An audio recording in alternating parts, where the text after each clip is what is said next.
thought you were so lucky because you were a star, but you cried, cried, cried in the lonely dark. And I'm sorry for what you went through. I always thought the lucky one was you, but the lucky one was me.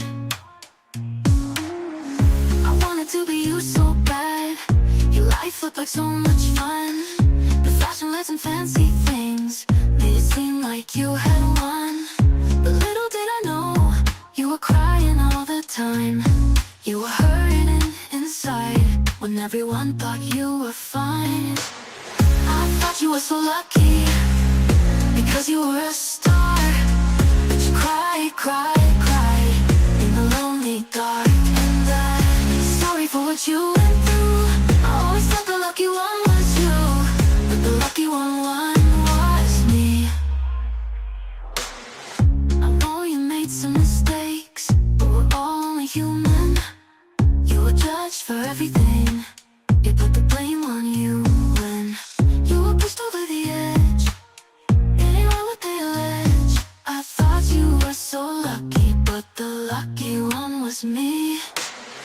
I thought you were so lucky because you were a star, but you cried, cried, cried in the lonely dark. And I'm sorry for what you went through.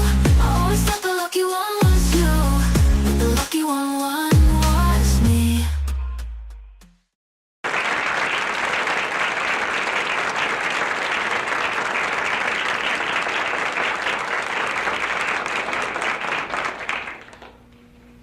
Friends, I was at a wedding this past week where I saw an exercise in public speaking.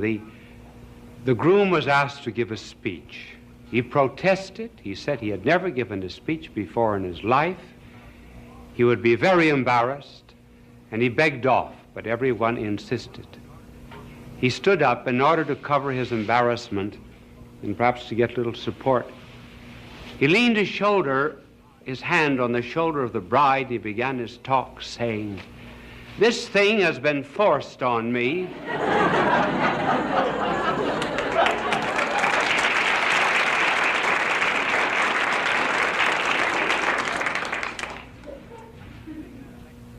I was giving a lecture not long ago in a hall, and I was heckled from the hall. Someone interrupted. It was not at all to the point of the lecture, and said, "How was Jonas in the belly of the whale for 3 days?" I said, "I really do not know. But I said, when I get to heaven, I will ask Jonas." He said, "Suppose Jonas isn't there." Well, I said, "Then you ask him."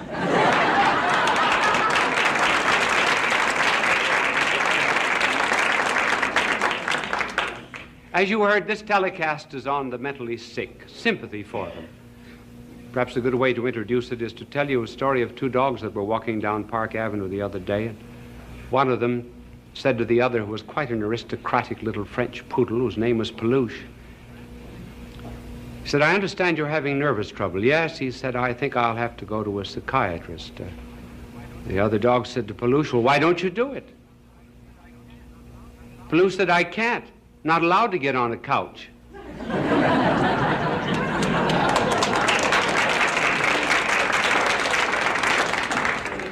Why is it that we have more mental disorders in the United States than there is in the Eastern world? 51% of the hospital beds of the United States are occupied by mental patients. A mental breakdown is almost peculiar to Western civilization. The reason is this: what keeps people normal is being under necessity. That is to say, having a destiny to work out, or the fulfillment of a quest of some kind. Now, the Eastern people are under a very elemental necessity. There are 2 kinds of necessities. One of them is physical. The Eastern people have to satisfy the elemental requirements of life. the 3 R's. In other words, they have to have a roof for their head, rags on their back, and rice for their stomachs. And as long as they are bound to strive to keep body and soul together, they keep normal. Our Western civilization is not under a physical necessity. There still is another necessity, which is moral. That moral necessity keeps people normal. It is the drive to be virtuous, to lead the good life, to eventually save one's soul. Now, if people do not have either a physical necessity or a moral necessity, they are apt to crack. That's one of the reasons why in our Western civilization we have not the problem of the 3 R's, we've got the ABCs: anxieties, boredom, and complexes. Now we might ask, what are, from a popular point of view, after all this is not a medical discourse, the principal kinds of mental disorders from which people can suffer? Well, they are 2 kinds, and we will describe them quickly and as briefly as possible. One of them is psychoses. The other, neuroses. One difference between the 2 is that this is organic. It is constitutional. It has something to do with blood and our whole physiological structure, though it could be induced also by some kind of shock. The other, the neuroses, is something that is acquired.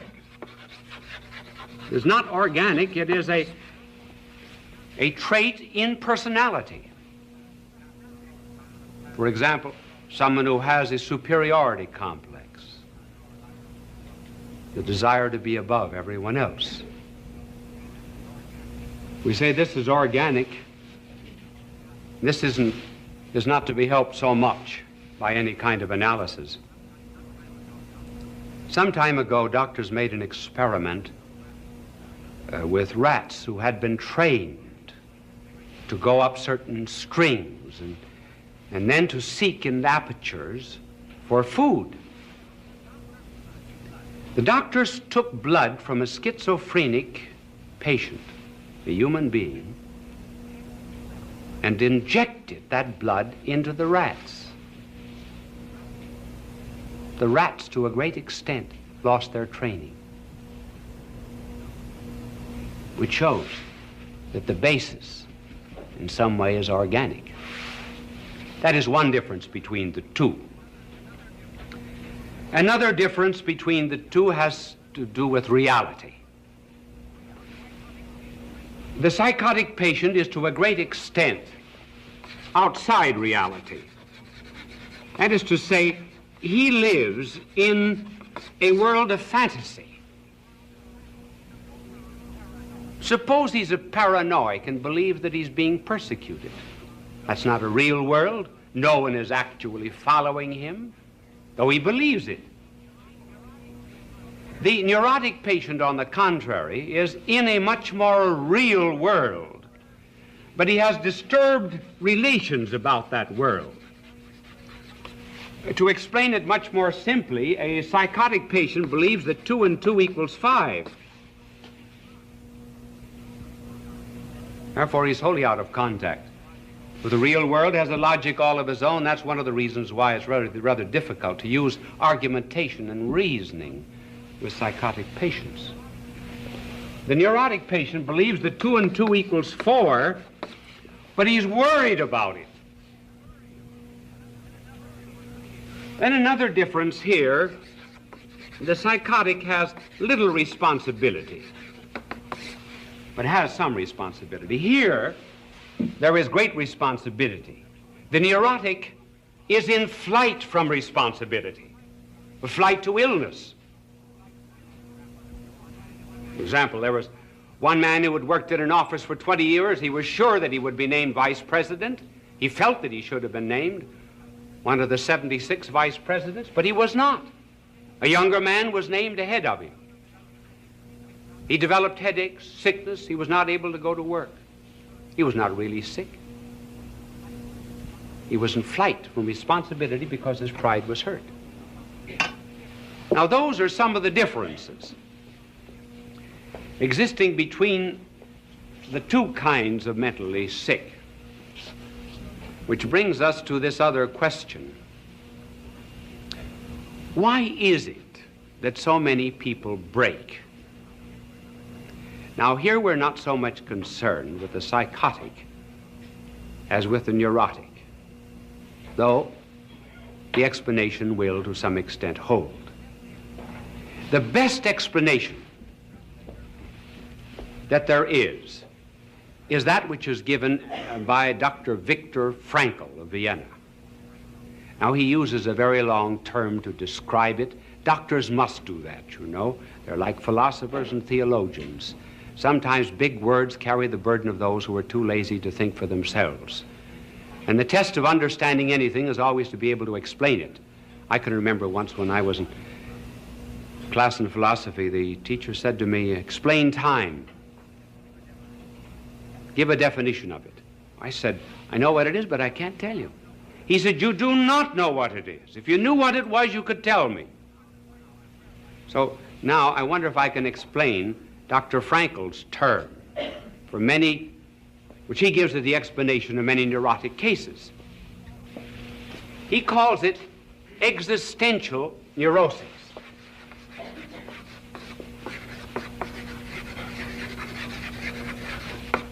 In other words, it has to do with a meaning for life. He says that the drive is not a will to pleasure, not a will to security, not a will to superiority, but the essential drive of life is a will to meaning. For example, a person would not have a gadget in his house 10 minutes without knowing what it was for. But some people will live 10, 20, 30, 40 years without knowing why they're here or where they're going. After all, that's the first question that has to be answered. And until that question is answered, namely the meaning of existence, one is apt to develop a neurosis. After all, when you go to the dentist, sit down in his chair. Before the dentist applies the drill, he has a right to say to you, "What is your philosophy of life?" Because if your philosophy of life is wrong, he can't be sure you'll ever pay your bill.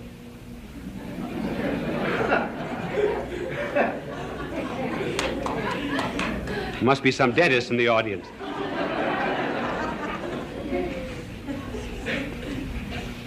And to see that existential neurosis, how it works out in a small way on Sunday. Some people have Sunday neuroses. They do not know what to do with their time.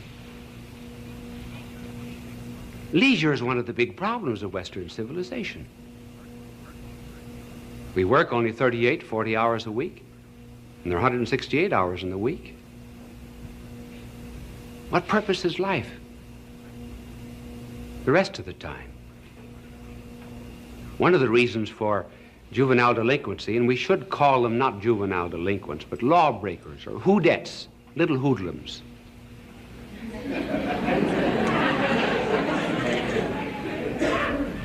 One of the reasons is these young people are in protest against their elders and their parents and their teachers, their educators, who are not giving to them a purpose of life. So they're out to destroy. They can see no goal or purpose in anything.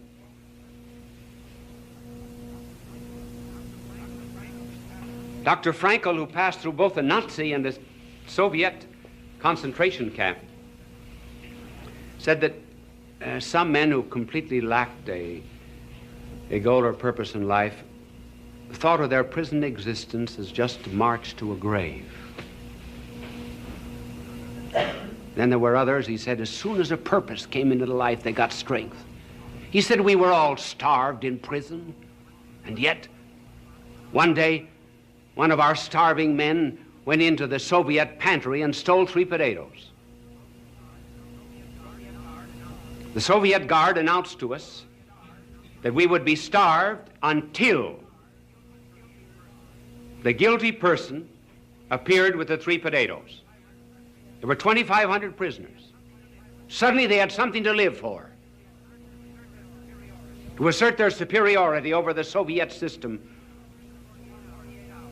And for 48 hours, not one of them, even though they had nothing to eat, would give way the one who stole the 3 potatoes.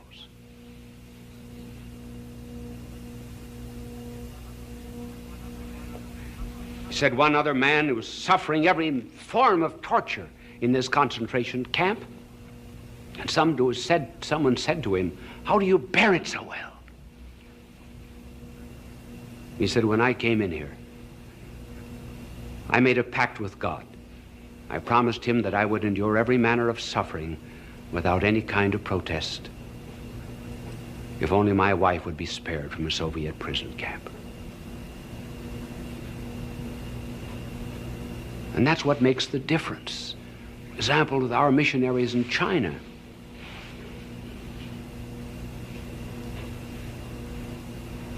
As long as they can see beyond the suffering, it becomes bearable and endurable. One woman was telling me that every day when she was let out into the prison yard, the guard would open the prison just about that wide and take her 2 or 3 minutes to squeeze out, and all of that time he would keep spitting in her face. And she just smiled back at him. One day she said, "Thanks," and without cynicism. And when she came back, he said to her, "Why did you say thanks?" He said, "Because you made it possible for me to understand how our Lord felt when he was spat upon." There was purpose. Nietzsche did not say many wise things, but one wise thing he said was, "One can endure the how of anything if you only know the why." And Dostoevsky, who suffered so much in a Siberian prison at the close of the last century, said, "I pray to God that I may be worthy of my sufferings." He was not suffering from a neurosis caused by the meaninglessness of life. Why is it that we have more sympathy for the physically sick than the mental? They get little sympathy. One reason is, I suppose, we have no experience of the mentally sick. We understand physical suffering. Then we attach a shame to mental sickness. We regard it as a stigma.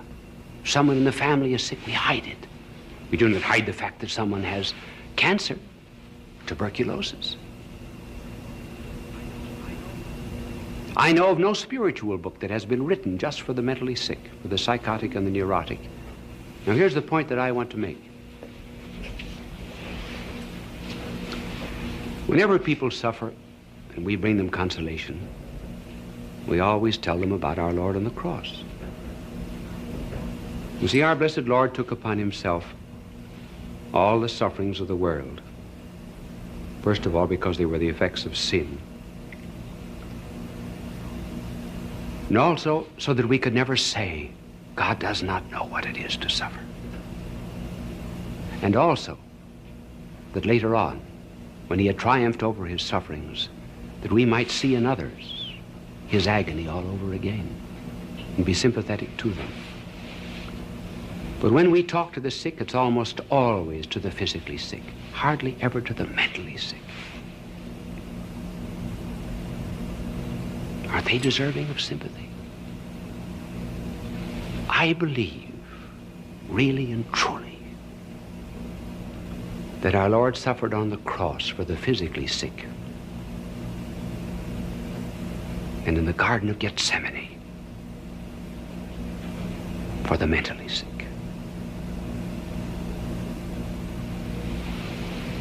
Look at the words that describe his agony there. Sorrowful unto death, sad, heavy, fearful, all the psychological descriptions of these people whose minds are disturbed in some way. And then he suffered the loneliness that they have, their isolation from society. Loneliness by finding his apostles asleep. Loneliness by shutting off all divine consolation. Though he said, I might have asked my Father for 12 legions of angels.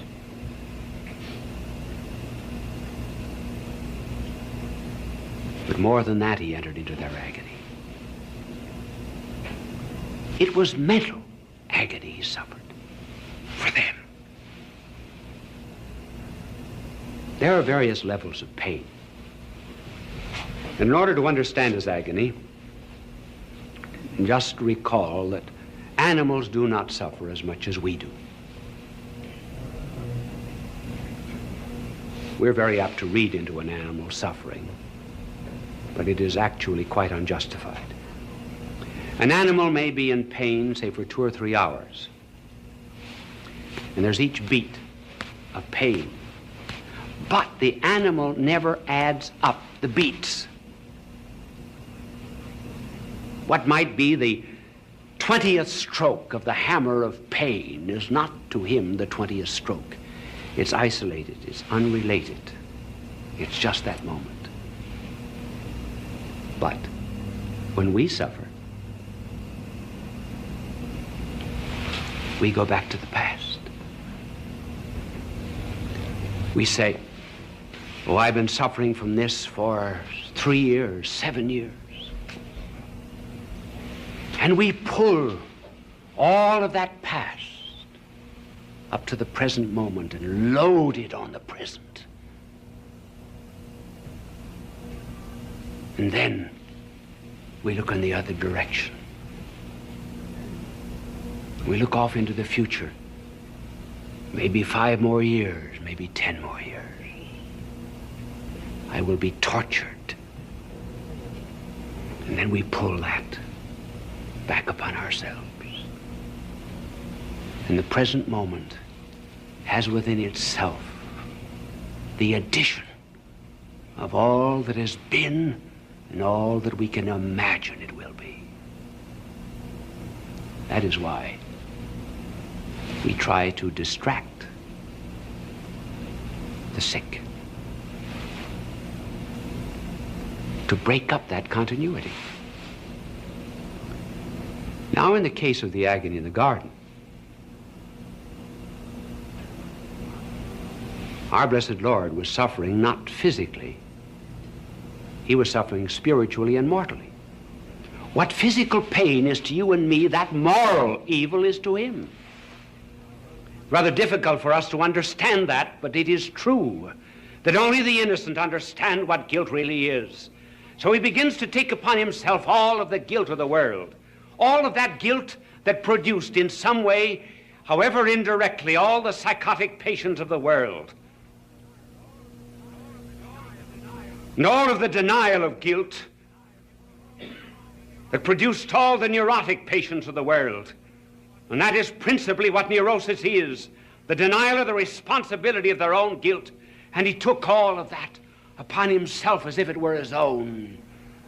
And the very thought of it, denying himself all divine encouragement, was so great that it drew from out of his body blood that fell as beads forming a rosary on the olive roots, a blood-red rosary of redemption.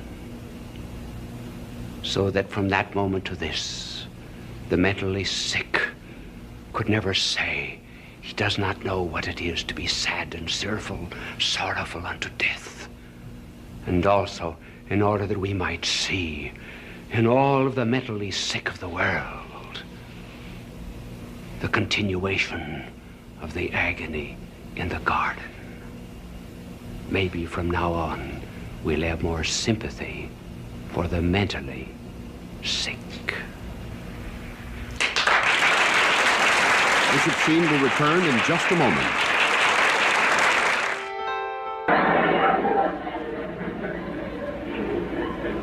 There are actually 4 distinct stages which we will enumerate in the meeting of boys and girls.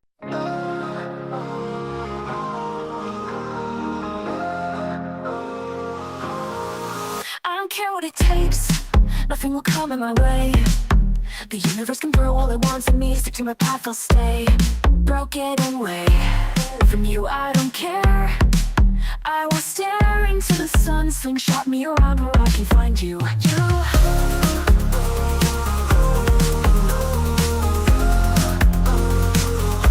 Will be a record breaker, space itself is no limit for me. I will be your survivor, just hold on, please wait for me. I will be a record breaker, space itself is no limit for me. I will be your survivor, just hold on, please wait for me. With the cosmos in my way, I don't care what they say. Supernovae and black holes, get out of my way.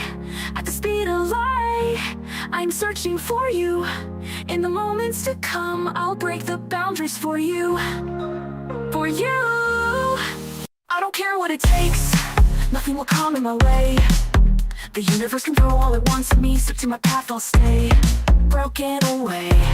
From you I don't care, I will stare into the sun, slingshot me around where I can find you. I'll be a record breaker, space itself is no limit for me. I'll be your survivor, just hold on, please wait for me.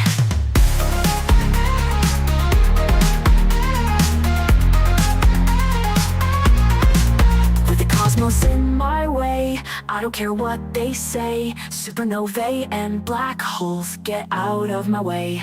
At the speed of light, I am searching for you. In the moments to come, I'll break the boundaries for you. For you. I will be your record breaker, space itself is no limit for me. I will be your survivor, just hold on, please wait for me.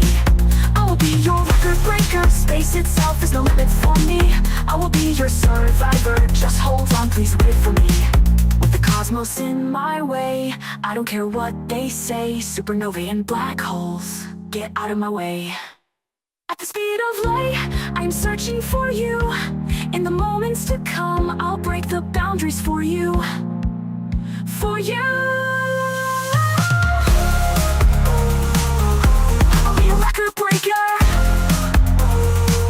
space itself is no limit for me. I'll be your survivor.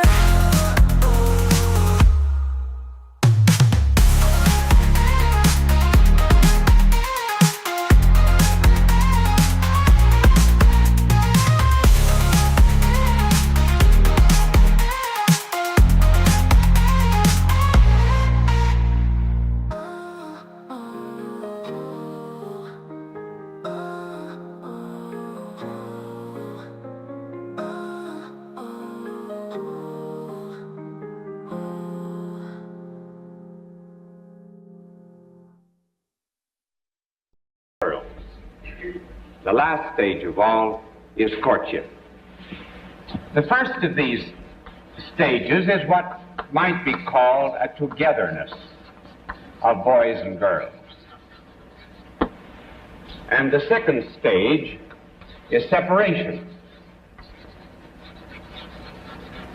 The third stage, I give this rather peculiar name, is to confuse you and make you think that I'm very learned about this problem, is crystallization. And fourth is courtship.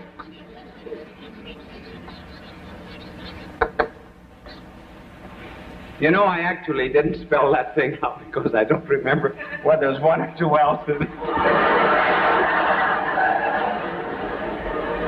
Two L's, aren't there? Crystallization? Well, I'll leave it that way. It's much better. I should have looked for a synonym. Well, the first stage of boys and girls is that of togetherness in which they play together and are quite young, and they enjoy one another with a naturalness which is devoid of any of the troubles that come later on from sex differences. We need not emphasize this particular stage here. There's the same naturalness there that there is in the two children at the seashore who were the victims of divorced parents, and one said to the other, "How do you like your daddy?" The other said, "Fine." The first one said, "So did we. We had him last year." And the next is the separation. Now we reach a moment in the lives of boys and girls where the boys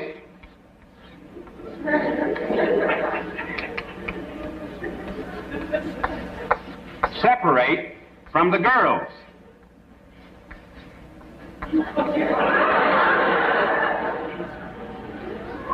I'll bet I get another art scholarship for that one.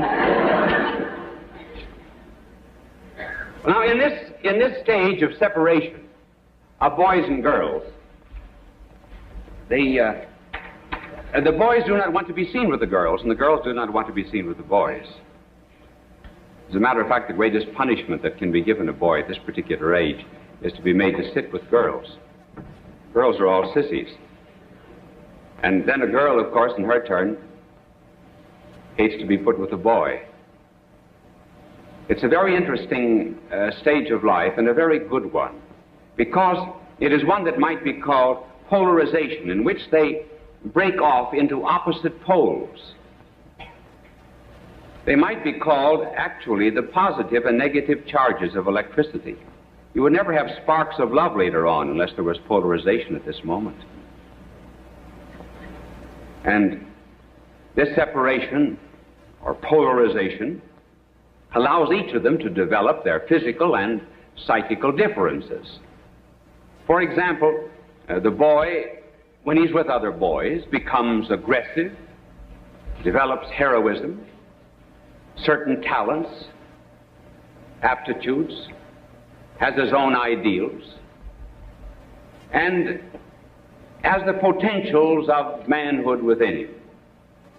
The girl, on the contrary, when she's with other girls, she develops effeminacy, the right kind, delicacy, refinement. She begins to learn and understand that she has a rhythm that beats with the rhythm of the cosmos. And there is given to her some great and tremendous, mysterious, creative possibilities. This stage of separation is really so ideal that at this point of life, it is very well to have boys and girls educated separately. Otherwise, if you've got a too precocious mingling of boys and girls, the boys are apt to become sissies and effeminate, and they grow up not to be men but mannequins. And the women in their turn, the girls in their turn, if they're too much mixed up with boys at this early age, they become boyish, impudent, rough, wear overalls. Not that there's anything wrong in wearing overalls, but it just simply is an evidence of how they tend to a certain kind of mannish dress. No boy, normal boy, loves a girl who is just a little too mannish. And no man ever loves a woman who has lost her femininity. So this stage is early in life, but it's one that's ordained by God. Then you come to the third and very interesting stage that we call crystallization. The reason we call it that is this. If you put a piece of wood in the Salzburg salt mines, after a while, that piece of wood will be covered with crystals, which very much resemble jewels. They are not jewels, actually. They are just crystals. But they take on a seeming richness which is not their own. And so it is with boys and girls after they get into their teens a little ways. They're dealing with one another, and one another is very ordinary, but they endow one another with great and tremendous qualities. They really are crystals, and they think they're diamonds and jewels.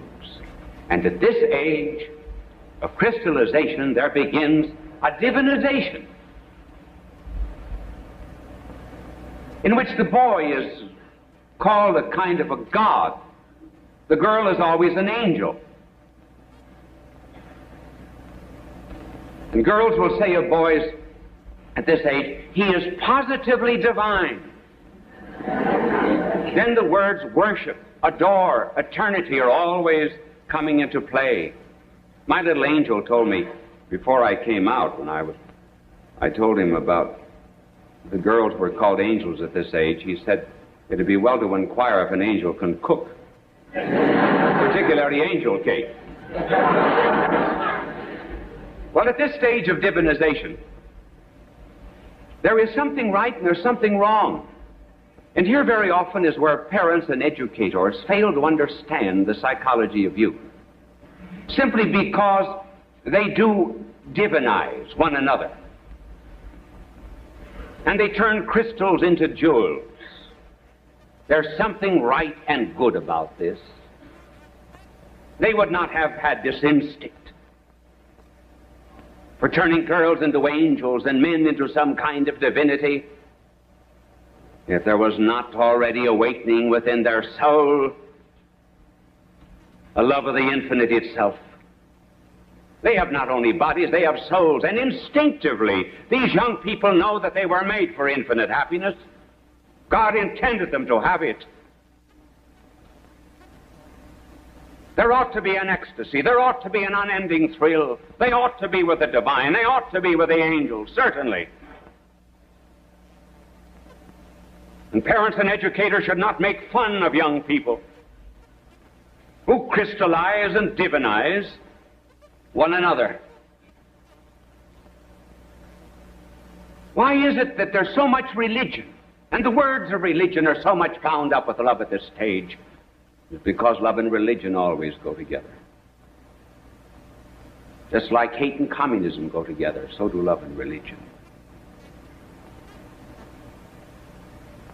Their mistake, however, is to place the infinite in the finite,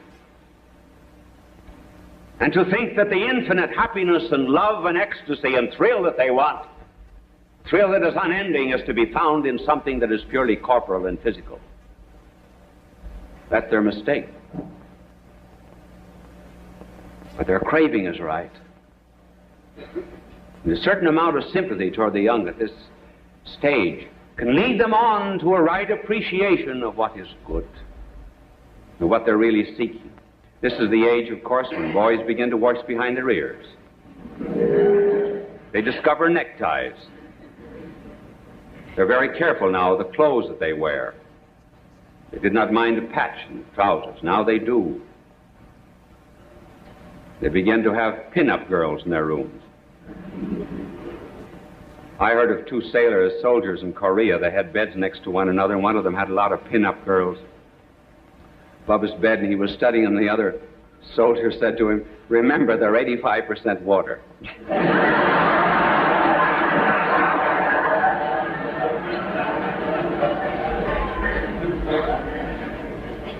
And then the girls at this stage discover lipstick, high heels, and perfume. I know of one girl who was being crystallized at this particular age of life, who believed the perfume advertisements. Remember the cartoon that appeared years ago? Someone went into a perfume counter and said, "Haven't you anything for beginners?" Well, this girl went in, and she wanted some perfume, because she was an angel, and the clerk said, "Well, here we have a perfume, $35. It's called Perhaps." She said, "For that price, it ought to be called Sure."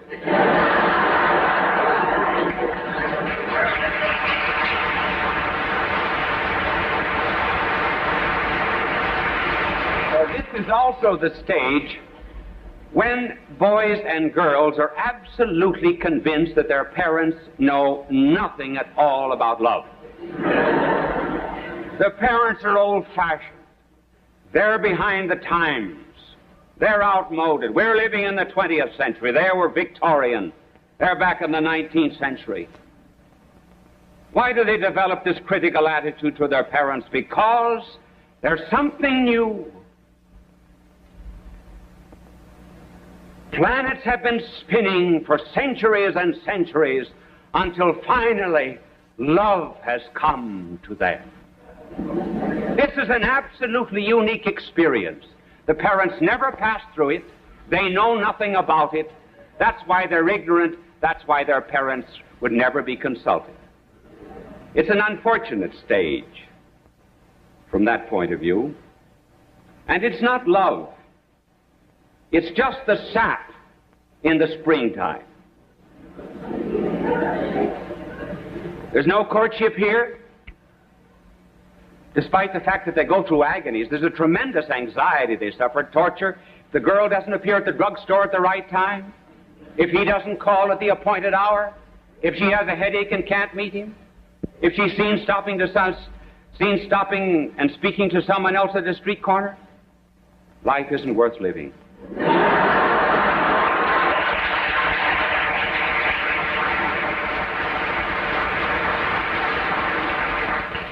This has rightly been called puppy love. And a little warning, if boys and girls marry during puppy love, the chances are they'll lead a dog's life later on. Now we come to courtship. And courtship, we cannot give all standards and tests, but we will give just a few. Two will refer to young men and young women together. One will refer to a young woman alone, and the other a test for a young man. First together is the problem of affinity. And secondly, for boys, sacrifice. For girls, femininity.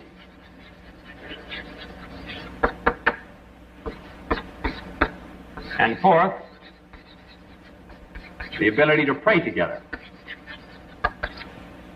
Our first affinity.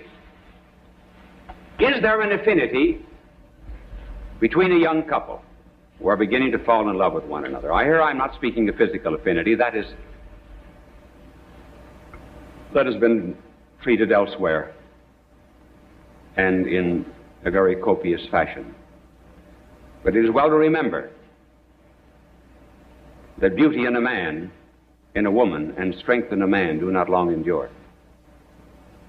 They are given to young people only to serve as purposes of allurement. And they pass away later on in life. Yes, he is a strong man when he makes an end run on a Saturday football team, but ask him later on to take down the screens.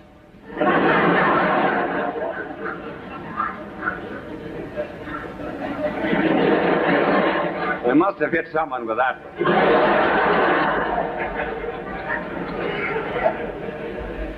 So there must be some other affinity besides the physical, namely an interest one in the other. They need not be intellectual, they need not be college graduates, but they must have one mind and one heart. If, for example, the husband is a salesman, he comes home at night and says, "Listen, dear, wonderful, wonderful thing happened. I sold 1,000 refrigerators today." And she says, "How do you want your eggs?" Now, that's one of affinity. A musician, for example, should never marry a woman who's tone deaf. But above and beyond all that, married life is very much like a game of tennis. There's a give and take. And there should be an abundance of that. And the real test, as they come closer to one another, is to ask if they can share not only the joys of life, but also the frustrations. A symphony is made up of a treble and bass. There are indeed melodious notes, but there are also counterpoints, and there are seemingly opposing and conflicting themes, and yet all of them, in some beautiful fashion, are molded together into harmony. So too, if there's true affinity, the crosses and trials of life will be understood by both, as well as the joys. That is the first condition. Then a test for the young man. Is he an egotist? Is he selfish? Or does he know how to make sacrifices? And as regards sacrifices, remember, sacrifices are born of love. That's the reason he gives a ring of gold instead of tin. Because it costs something. If he's egotistic before marriage, he'll be egotistic afterwards, more so. If he sends you 100 flowers before marriage, you'll get 10 afterwards. If he has 4 roses before marriage, he'll have 40 roses afterwards.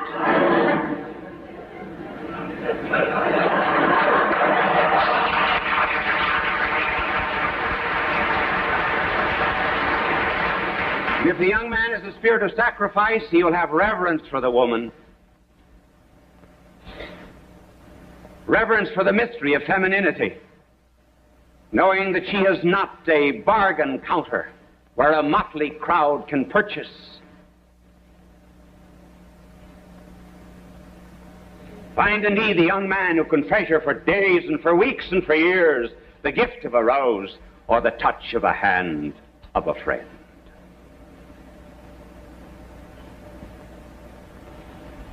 Now a little test for the young women on the part of the men. Has she femininity? What does that mean? Every woman was made to be a mother, either physically or spiritually. Physically by the generation of physical life, and spiritually by the generation of spiritual life, and by tending the ills of others, and by serving divine and holy causes. And if she is a true woman, she will be looking forward to preserving strength and beauty. His strength and her beauty will fade. But will she be able to give him the assurance? And has she an interest, for example, in prolonging his strength into the boys of the family and prolonging her beauty into the daughters? Has she depth so that there will be, as life goes on, a progressive revelation of mysteries? Not just the mystery of the flesh, but the mystery of her mind, the mystery of her heart, the mystery of her soul. As she brings forth the incarnation of their mutual love, and as she reveals the ability to train minds and hearts and souls, she reveals the mystery of motherhood, something he never saw in her before. And above all, as she reveals the greatest of all the arts, the art to be a mother. If she is the right kind of a woman, then the man will say to her, as Dante said to Beatrice, I look on Beatrice and Beatrice looks on God. As Leon Blois said, the more a woman is holy, the more she's a woman. And finally, can they pray together? They can pray together, then there will be fidelity. Then they will have the same conscience, and where there's the same conscience, there's charm. And charm never ages. Now they begin to understand why they wanted the infinite and the angels and the divine in that younger period of crystallization. Now they begin to see that religion and love are really combined. Why is it, for example, they speak of our love? Our love. as if it were something outside of both, as if it were more than the addition of the love of the thou and the I. Why do they speak of this curious thing, our love, if it be not a reflection of the divine love of the triune God, where there is the lover, the beloved, and love?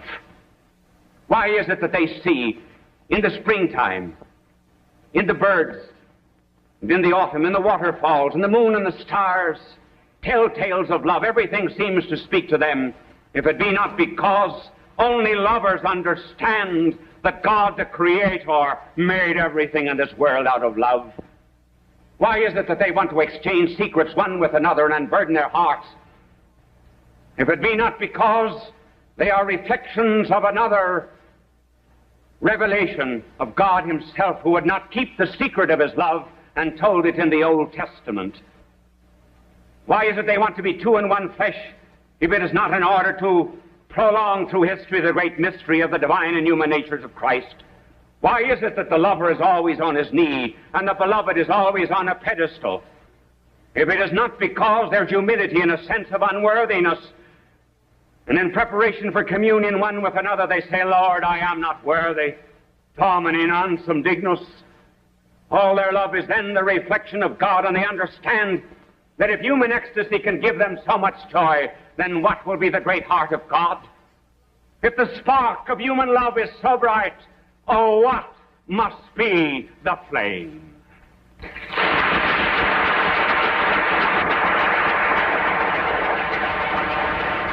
People of all faiths recognize Bishop Fulton J. Sheen as one of the greatest communicators of the 20th century. He was born in El Paso, Illinois, in May of 1896. As a young boy, he knew he wanted to be a priest. He served as an altar boy at St. Mary's Cathedral in Peoria, Illinois. At St. Viator College, his education and debating skills taught him the skills he used throughout his life. His unique ability at being natural and at ease in front of any audience was noted early in his ministry. He was ordained in 1919 and went on to become one of the best-known and greatly loved priests in church history. He wrote 96 books and hundreds of articles and columns.